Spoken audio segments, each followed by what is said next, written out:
Many people say that they like to drink juice instead of drinking water. Well, some people say they like to drink coffee instead of drinking water or tea instead of drinking water.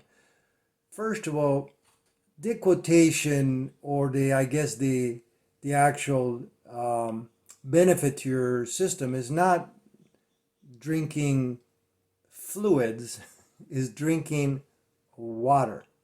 So what's going to benefit your system is drinking water. If you take juice all the time, it has too many carbohydrates. It goes directly into your bloodstream and it's going to make you more tired than it would if you're actually drinking plain water. If you're drinking tea or coffees, those are the harshest diuretic without prescription. And what happens is it's going to actually get rid of your water. You're going to urinate, get rid of your water, and then you're going to need more water. So bottom line, orange juice or coffee or tea are now replacements for water. Only water is a replacement for water.